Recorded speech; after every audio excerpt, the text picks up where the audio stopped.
नमस्कार प्रिय होमिओपैथ बंधुगण। होमिओ हिलिंग्स यही अध्याय को आपण मानू डाक्टर विपिन सामंतरायर सादर स्वागत। यही श्रृंखला आम होमिओपैथी औषध गुड़िकर विचित्र बा अस्वाभाविक लक्षण मान को आलोचना करवा। बंधुगण, आमे समस्ते जानू गोटे उपयुक्त औषध निर्वाचन करने आम मान औषध मानकर चरित्रगत बा क्यारेक्टरिस्टिक्स लक्षण मान निर्भर करने को होता है, जहाँकि रोगीर सामग्रिक लक्षण मान सदृश होता आवश्यक। तेबे बेले बेले औषध गुड़िकर एपरी केतक लक्षण आम देखू जहाँ आमको अस्वाभाविक मन हुए। उदाहरण स्वरूप रोगीर अत्यंत उत्तप्त अवस्था, अथच से तृषाहीन हुए तो देह खूब ठंडा, मात्र रोगी घोड़े चाहेना। यहीपरि अनेक विचित्र लक्षण मान रही जहाँकि गोटे औषधर स्वतंत्र प्रकाश करें। यहीपरि लक्षण मान औषधटीर गुरुत्व प्रकाश करें एवं यह निर्भर करी आमे औषध विधान कले चमत्कार फल प्राप्त होता। आसतु यही श्रृंखला आमे माने एहीपरि पिकुलिया बा अजब लक्षण मान को आलोचना करी मन रखा एवं उपयुक्त भाव काम लगेगा। जेणु यही आलोचना स्वाभाविक भाव में दीर्घ होवार संभावना रही। आमे माने याकू क्रमागत भाव में भाग भाग करी आलोचना करिबा। Music is unbearable makes for sad. यह एकोनाइट एक विचित्र लक्षण। साधारणतः म्यूजिक बा संगीत आम मान को भल लगी था, मात्र असुस्थ अवस्था संगीत एकोनाइट की दुख मना कर दिए। यह एकोनाइट एक विचित्र लक्षण। आउ एक विचित्र लक्षण यार होची कफ ऑन एक्सप्रेशन, अर्थात निश्वास त्याग कले बा त्याग करने समय एकोनाइटर काश वृद्धि हुए। कष्टिकम यही लक्षण रही। कफ ऑन इनहेलेशन यही लक्षण रे स्पंजिया होची एकमात्र औषध। एबे आसंतु आर्निका कि आर्निकार केते गुड़े लक्षण है। Everything on which he lies seems to hard, अर्थात बिछण से जो शुए ताकू सबू खूब कठिन लगे। आपड़ जिते नरम बिछण शुंतु बिछणाटा रोगी को बहुत कठिन लगे। तेणु लक्ष्य करेंगे सी कौटी नरम जगह पाइब शोयापाई सर्वदा एपट सेपट खोजी होता है। Heat of upper part of body, coldness of the lower, यह एक विचित्र लक्षण आर्निकार। शरीर ऊपर अंश तार गरम एवं निम्न अंश होची ठंडा। The face or head and face alone is hot, the body is cool, अर्थात मुंड मुह एगुड़िक गरम थिला बेले शरीर अन्य अंश गुड़िक ठंडा थाए। यह एक विचित्र लक्षण आर्निकार। Says there is nothing the matter with him. असुस्थ अवस्था आपन यदि पचारे आर्निका कहबो ना ना मोर किछि असुविधा नहीं, मु सब ठीक अछि। यह एक आर्निकार विचित्र लक्षण। एबे आसंतु आर्सेनिक आल्बर केतोटी विचित्र लक्षण आमे जानिबा। Burning pain affected parts burn like fire relieved by heat or hot application. बंधु, आर्सेनिक जो जंत्रणा से सर्वदा ज्वालायुक्त, किंतु विचित्र कथा ये ज्वलन पीड़ा उषुम सेकरे बा हॉट एप्लीकेशन रे ताकू आराम लगे।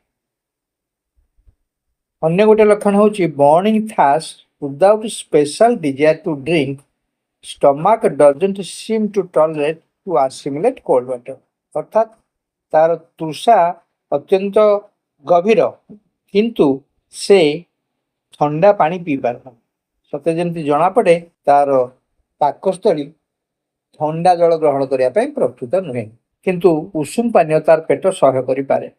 एबे आसंतु ब्रायोनियर दुई चार लक्षण जहाँकि बहुत विचित्र से आखि पकई ना। Toothache relieved by holding cold water in mouth. बंधुगण, साधारणतः आमर दांत व्यथा ठंडा जो होता है, किंतु विचित्र कथा हूँ पार्टी रे ठंडा पानी भर्ती कर रखिले दांत व्यथार आराम मिले। ए तीन औषध अच्छा ब्रायोनिया, कफिया एवं पल्सेटिवा। ଅନ୍ୟ ଲକ୍ଷଣ ହେଲା ଲାଇଂ ଅନ୍ ପେନଫୁଲ୍ ସାଇଡ୍ ଆମେଲୋରେଟ୍, ଅର୍ଥାତ୍ ବ୍ରାଇନର ଯେଉଁ ପାଖ ବା ଯେଉଁ ଅଙ୍ଗ ବ୍ୟଥାଯୁକ୍ତ ହେଇଥାଏ ତାହାକୁ ହିଁ ମାଡ଼ି ଶୋଇଲେ ତାକୁ ଆରାମ ଲାଗେ କିମ୍ବା ଚାପ ଦେଲେ ସେ ଆରାମ ବୋଧ କରେ। ଏହି ଲକ୍ଷଣରେ ଟେଲିଆ ଏବଂ ପଲ୍ସେଟିଲା ମଧ୍ୟ ଅନ୍ତର୍ଭୁକ୍ତ।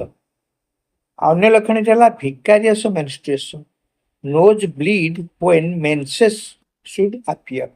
ବନ୍ଧୁଗଣ, ଏହାର ଅର୍ଥ ହେଉଛି ମାସିକ ସ୍ରାବ ବଦଳରେ ତାର ନାକରୁ ରକ୍ତସ୍ରାବ ଦେଖାଯାଏ। ଏହି ଲକ୍ଷଣରେ ଫସ୍ଫରସ୍ ମଧ୍ୟ ଅନ୍ତର୍ଭୁକ୍ତ। ଏବେ ଆସନ୍ତୁ ଆମେ ଲାଇକୋପୋଡିୟମର କେତେକ ବିଚିତ୍ର ଲକ୍ଷଣ ସମ୍ପର୍କରେ ଆଲୋଚନା କରିବା। Eyes half open during sleep, ଶୋଇଲା ବେଳେ ଆପଣ ଲକ୍ଷ୍ୟ କରିବେ ସତେ ଯେମିତି ବ୍ୟକ୍ତିର ଆଖି ଗୁଡ଼ିକ ଅଧା ଖୋଲା ଅଛି। ଓପିୟମରେ ମଧ୍ୟ ଏହି ଲକ୍ଷଣ ଆପଣ ଦେଖିପାରନ୍ତି। Sees only one half of an object, hemiopia, ଅର୍ଥାତ୍ କୌଣସି ପଦାର୍ଥର ଗୋଟିଏ ଫାଳ ସେ ଦେଖିପାରିବ। Baby cries all day, sleeps all night, ଶିଶୁ ଦିନ ସାରା କନ୍ଦାକଟା କରେ ମାତ୍ର ରାତିରେ ସେ ଶୁଏ। ଏହାର ବିପରୀତ ଲକ୍ଷଣ ହେଉଛି ଜଲପା ଏବଂ ସୋରିନମରେ, ଅର୍ଥାତ୍ ଜଲପା ଓ ସୋରିନମ ଶିଶୁ ଦିନ ସାରା ଭଲ ଥାନ୍ତି କିନ୍ତୁ ରାତ୍ରିରେ ସେମାନଙ୍କର କ୍ରନ୍ଦନ ଦେଖାଯାଏ।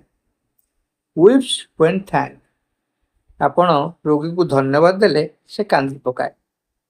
Canine hunger, the more he eats the more he craves, headache if she doesn't eat, ଅର୍ଥାତ୍ ତାର କ୍ଷୁଧା ଏତେ ବେଶୀ ଯେ ଯେତେ ଯେତେ ଖାଉଥିବ ସେତେ ସେତେ ତାର ଖାଇବାକୁ ଇଚ୍ଛା ହେଉଥିବ। ପୁନଶ୍ଚ ନ ଖାଇଲେ ତାର ମୁଣ୍ଡ ବ୍ୟଥା ଦେଖାଦିଏ। One foot hot and the other cold, ଲକ୍ଷ୍ୟ କରିବେ ତାର ଗୋଟିଏ ପାଦ ଗରମ ଏବଂ ଅନ୍ୟ ପାଦଟି ଥଣ୍ଡା। ଏହି ଲକ୍ଷଣଟି ସିଙ୍କୋନା ଡିଜିଟାଲିସ୍ ଏବଂ ଇପିକାକରେ ମଧ୍ୟ ପ୍ରାପ୍ତ ହେବେ। ୱେକ୍ସ ଆଟ୍ ନାଇଟ୍ ଫିଲିଂ ହଙ୍ଗରି, ରାତିରେ ସେ ଉଠି ପଡ଼େ କ୍ଷୁଧାରେ ଆତୁର ହେଇ, ଅର୍ଥାତ୍ ରାତିରେ ଭୋକ ହେବାରୁ ସେ ବିଛଣାରୁ ଉଠି ପଡ଼େ। ଏହି ଲକ୍ଷଣଟି ସିନା ଏବଂ ସୋରିନମରେ ମଧ୍ୟ ଆମେ ପାଉ। ଏହାର ଅନ୍ୟ ଲକ୍ଷଣ ହେଲା fits appears to be turning somersault, ଅର୍ଥାତ୍ ଗର୍ଭସ୍ଥ ଶିଶୁ ସମରସଲ୍ଟ କଲା ପରି ଅଲ୍ଟିମାରେ। Discharge of blood from genitals during every stool, ଝାଡ଼ା ବସିଲା ବେଳେ ତାର ଯୌନାଙ୍ଗରୁ ରକ୍ତସ୍ରାବ ହୁଏ। କୋଲ୍ଡ ଫିଟ୍ ବିଫୋର୍ ମେନ୍ସେସ୍, ମାସିକ ସ୍ରାବ ପୂର୍ବରୁ ତାର ପାଦ ଗୁଡ଼ିକ ଥଣ୍ଡା ଲାଗେ। ଫାଜୋମେଟ୍ରା, ଅର୍ଥାତ୍ ଜରାୟୁରୁ ତାର ବାୟୁ ତ୍ୟାଗ ହୁଏ। ସ୍ୱେଟ୍ ସ୍ମେଲ୍ସ ଲାଇକ୍ ବ୍ଲଡ୍, ଟିଏଫ୍ ଆଲେନଙ୍କ ଦ୍ୱାରା ପ୍ରଦତ୍ତ ଏହି ଲକ୍ଷଣ ଯେ ତାର ଝାଳଟି ରକ୍ତ ପରି ବାସେ। ଇମ୍ପୋର୍ଟାନ୍ସ ଫଲ୍ସ ଆସ୍ଲିପ୍ ଡ୍ୟୁରିଂ ଏମ୍ବ୍ରାସ୍, ଅର୍ଥାତ୍ ଆଲିଙ୍ଗନ ମଧ୍ୟରେ ତାକୁ ଗଭୀର ନିଦ୍ରା ଆସିଯାଏ। ଏହି ଲକ୍ଷଣଟି ପୁରୁଷମାନଙ୍କ ଠାରେ ଇମ୍ପୋର୍ଟେନ୍ସିରେ ବା ଧ୍ୱଜଭଙ୍ଗ କ୍ଷେତ୍ରରେ ଦେଖାଯାଏ। ଅନ୍ୟ ଗୋଟିଏ ଲକ୍ଷଣ ହେଉଛି ଫ୍ୟାନ୍ ଲାଇକ୍ ମୋସନ୍ ଅଫ୍ ଆଲାଇନାଜ୍, ତାର ନାକ ପୋଡ଼ା ଗୁଡ଼ିକ ପଙ୍ଖା ପରି ଏପଟ ସେପଟ ହେଉଥାଏ। ଏହି ଲକ୍ଷଣଟି ଆମେ ଆଣ୍ଟିମିଟାଟରେ ମଧ୍ୟ ପାଉ। ବନ୍ଧୁଗଣ, ଆଜି ଏହି ପର୍ଯ୍ୟନ୍ତ କେତେ ଗୁଡ଼ିଏ ଔଷଧର ଆମେମାନେ ବିଚିତ୍ର ବା ଅଦ୍ଭୁତ ଲକ୍ଷଣ ଗୁଡ଼ିକ ଆଲୋଚନା କଲେ। ଏଗୁଡ଼ିକ ଆପଣମାନେ ମନେ ରଖିଲେ ଆପଣମାନଙ୍କର ପ୍ରେସ୍କ୍ରିପ୍ସନରେ ଇଏ ବହୁତ ସାହାଯ୍ୟ କରିବ ଏବଂ ଏହି ଲକ୍ଷଣ ଗୁଡ଼ିକ ଉପସ୍ଥିତ ଥିଲେ ଆମମାନଙ୍କର ପ୍ରେସ୍କ୍ରିପ୍ସନ୍ ଖୁବ୍ ସିଓର ସଟ୍ ହେଇଥାଏ। ଆଜି ପାଇଁ ଏତିକି ରହୁଛି। ଲାଇକ୍, ସେୟାର ଏବଂ ସବସ୍କ୍ରାଇବ୍ କରିବେ। ଧନ୍ୟବାଦ। ପୁଣି ପରବର୍ତ୍ତୀ ଅଧ୍ୟାୟରେ ଆମେ ଅନ୍ୟ କେତେକ ଅଦ୍ଭୁତ ଲକ୍ଷଣ ଆଲୋଚନା କରିବା। ନମସ୍କାର।